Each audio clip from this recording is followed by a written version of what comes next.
Hello students, welcome in my channel way to become expert in Sanskrit.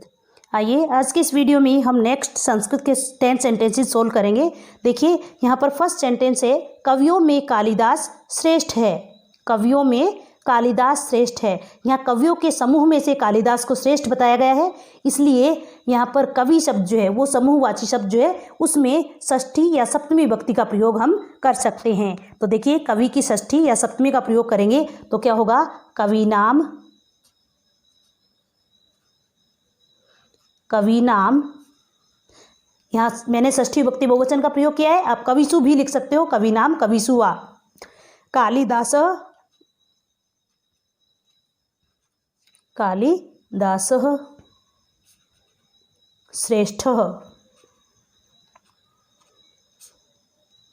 कवि नाम कालिदासः श्रेष्ठः। नेक्स्ट है, सीता चावलों से भात पकाती है। अब सीता एक चावल से तो भात पका नहीं सकती है, यानी चावल बहुवचन में है, और जो है यहाँ पर पकाना पच धातु जो है वो द्विकर्मक धातु, जो हमारे कथितम च सूत्र से जो द्विकर्मक धातु है, 16 द्विकर्मक धातु है, उनमें से एक धातु आती है पच। ठीक है, तो इसलिए यहाँ पर जो है पच धातु के योग में यहाँ पर द्वितीय विभक्ति का प्रयोग होगा। तो देखिए सीता तो करता है, इसलिए सीता में प्रथमा विभक्ति का प्रयोग। चावल से भात पकाना, ठीक है, तो दोनों में द्वितीय का प्रयोग होगा। तंडुलान ओदनम पचती। सीता तंडुलान ओदनम पचती। सीता चावलों से भात पकाती है। यहाँ द्वितीय का बहुवचन है और यहाँ पर द्वितीय एक वचन है। सीता तंडुलान ओदनम पचती। नेक्स्ट है, तुम्हारे और मेरे बीच में भगवान है। जरा ध्यान से सुनना, तुम्हारे और मेरे बीच में भगवान है। अब यहाँ पर सेंटेंस बनेगा, त्वाम माम अंतरा हरिहि। मीन्स तुम्हारे और मेरे बीच में भगवान है, यानी अंतरा, अंतरा और अंतरेण, इन दोनों शब्दों के योग में भी द्वितीय विभक्ति का ही प्रयोग होता है। अंतरा मीन्स होता है बीच में, तुम्हारे और मेरे बीच में भगवान है। त्वाम माम अंतरा हरिहि। नेक्स्ट है, बालक कुत्ते से डरता है। यहाँ डर का कारण क्या है, कुत्ता, और डरने वाला कौन है, बालक। तो बालक तो कर्ता हो गया, तो कर्ता में प्रथमा विभक्ति का प्रयोग, बालकः। कुत्ते से डरता है तो देखिए किस प्रकार से, कुकुरात। कुत्ते को क्या बोलते हैं, कुकुर, और पंचमी का प्रयोग करेंगे तो क्या होगा, कुकुरात। बालकः कुकुरात विभेति, मीन्स भयभीत होता है या डरता है। बालकः कुकुरात विभेति, बालक कुत्ते से डरता है। नेक्स्ट है, तुम गांव से बाहर जाओ। गांव से बाहर, बाहर के लिए संस्कृत में शब्द होता है बही, और जिससे बाहर होता है, और बही शब्द के योग में पंचमी विभक्ति का प्रयोग होता है। जिससे बाहर जाना होता है, जिससे बाहर होता है उसमें पंचमी का प्रयोग होता है। तो यहाँ पर किससे बाहर है, गांव से बाहर है, इसलिए गांव में पंचमी का प्रयोग होगा। और जाने वाला कौन है, तुम, यानी तुम को संस्कृत में बोलते हैं त्वम। गांव से बाहर तो क्या होगा, ग्रामात बही। बही मीन्स बाहर, और किससे बाहर, गांव से बाहर, तो गांव में पंचमी का प्रयोग हो गया, ग्रामात बही। और जाओ, यहाँ आदेश दिया जा रहा है, आदेश दिया जा रहा है, इसलिए यहाँ पर लोट लकार का प्रयोग करेंगे। कौन से लकार का प्रयोग करेंगे, लोट लकार का। और लोट लकार त्वम के अनुसार, त्वम मध्यम पुरुष का एक वचन है, तो देखिए गच्छतु, गच्छताम, गच्छन्तु, गच्छ, क्योंकि त्वम मध्यम पुरुष का एक वचन है, इसलिए यहाँ पर क्या आएगा, गच्छ। देखिए कर्ता और क्रिया का प्रयोग आपको अच्छी सही प्रकार से समझ में नहीं आए तो आप मेरी जो है कर्ता और क्रिया के अनुसार जो संस्कृत अनुवाद है उस वाली वीडियो में जाकर के आप उसको जरूर देखें, ताकि आपको ये बात अच्छी प्रकार से समझ में आ जाए। नेक्स्ट है, विद्यालय के दोनों ओर पेड़ है। दोनों ओर, दोनों ओर को संस्कृत में बोलते हैं अभितः। क्या बोलते हैं, अभितः। तो देखिए किस प्रकार से लिखेंगे, विद्यालयम, जिसके दोनों ओर, जिसके चारों ओर होता है तो उसमें द्वितीय का प्रयोग होता है। विद्यालयम अभितः वृक्षाः सन्ति। वृक्षाः सन्ति, विद्यालय के दोनों ओर पेड़ हैं। नेक्स्ट है, पिता पुत्र पर क्रोध करता है। तो जिस पर क्रोध किया जाता है उसमें चतुर्थी का प्रयोग होता है। यहाँ क्रोध करने वाले कौन है, पिता, तो पिता में प्रथमा विभक्ति का प्रयोग होगा। क्रोध किस पर हो रहा है, पुत्र पर, तो पुत्र में चतुर्थी का प्रयोग, पुत्राय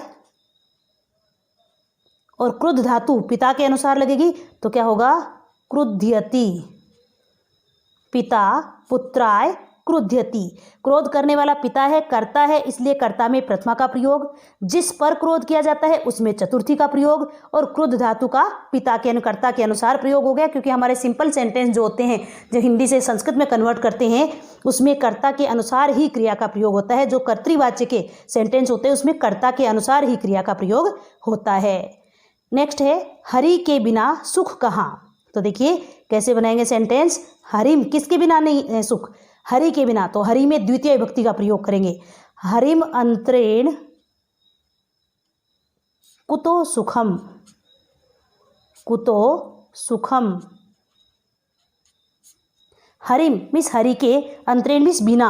अंतरा और अंतरेण दोनों शब्दों के योग में द्वितीय विभक्ति का प्रयोग होता है। यहाँ किसके बिना सुख नहीं है, हरि के बिना सुख नहीं है, इसलिए हरि में द्वितीय विभक्ति का प्रयोग हुआ है। हरिम अंतरेण कुतो सुखम, हरि के बिना सुख कहाँ। नेक्स्ट है वह गुरु से प्रश्न पूछता है। वह गुरु से प्रश्न पूछ रहा है। जरा ध्यान से सुनिए, यहाँ पृच्छ धातु, पूछना मतलब पृच्छ धातु, और पृच्छ धातु द्विकर्मक होती है, इसलिए वहाँ पर द्वितीय विभक्ति का प्रयोग होता है। यहाँ वह पूछने वाला है, इसलिए क्या लिखेंगे, स प्रथमा विभक्ति एक वचन, स गुरुम प्रश्नम पृच्छति, स गुरुम प्रश्नम पृच्छति। वह गुरु से प्रश्न पूछता है। गुरु से प्रश्न, गुरु और प्रश्न दोनों में द्वितीय विभक्ति का प्रयोग हुआ है। नेक्स्ट है मैं फल खाता हूँ। फल खाने वाला कौन है, मैं, तो यहाँ पर कर्ता में प्रथमा विभक्ति का प्रयोग होगा, अहम फलम। फल की भी प्रथमा विभक्ति एक वचन, फलम, और अहम के अनुसार क्रिया का प्रयोग होगा तो क्या होगा, खादामी। अहम फलम खादामी, मैं फल खाता हूँ। अहम फलम खादामी। अब देखिए यहाँ से वापस से एक बार स्टार्टिंग से देख लेते हैं। कवियों में कालिदास श्रेष्ठ है। सेंटेंस क्या बन गया, कवीनाम कालिदासः श्रेष्ठ, मीन्स कवियों में कालिदास श्रेष्ठ है। सीता चावलों से भात पकाती है। सीता तंडुलान ओदनम पचती। तुम्हारे और मेरे बीच में भगवान है। त्वाम माम अंतरा हरिहि। बालक कुत्ते से डरता है। बालकः कुकुरात विभेति। तुम गांव से बाहर जाओ। त्वम ग्रामात बहि गच्छ। तुम गांव से बाहर जाओ। विद्यालय के दोनों ओर पेड़ है। विद्यालयम अभितः वृक्षाः सन्ति। विद्यालय के दोनों ओर पेड़ हैं। पिता पुत्र पर क्रोध करता है। पिता पुत्राय क्रुध्यति। पिता पुत्राय क्रुध्यति। पिता पुत्र पर क्रोध करता है। हरि के बिना सुख कहाँ, हरिम अंतरेण कुतो सुखम। वह गुरु से प्रश्न पूछता है। स गुरुम प्रश्नम पृच्छति। मैं फल खाता हूँ। अहम फलम खादामी। ये थे हमारे नेक्स्ट 10 सेंटेंसेस। नेक्स्ट वीडियो देखने के लिए आप जो है इस चैनल को अगर अभी तक आपने सब्सक्राइब नहीं किया है तो सब्सक्राइब जरूर करें, ताकि आगे आने वाली वीडियो आपको आसानी से मिल सके। संस्कृत के और भी सेंटेंस मैं आपको दूंगी, और वही सेंटेंस देंगे जो आपको कॉम्पिटिशन में, एग्जाम वगैरह में पूछे जाते हैं। इन सेंटेंस को करने के बाद आपके पास कोई ऐसा सेंटेंस नहीं बचेगा जो आपके एग्जाम में आने वाला नहीं हो, और आपके इससे बाहर और कोई भी सेंटेंस एग्जाम में नहीं पूछा जाता है। अगर आपको वीडियो पसंद आई हो तो लाइक ज़रूर करें। वीडियो देखने के लिए आपका बहुत बहुत धन्यवाद।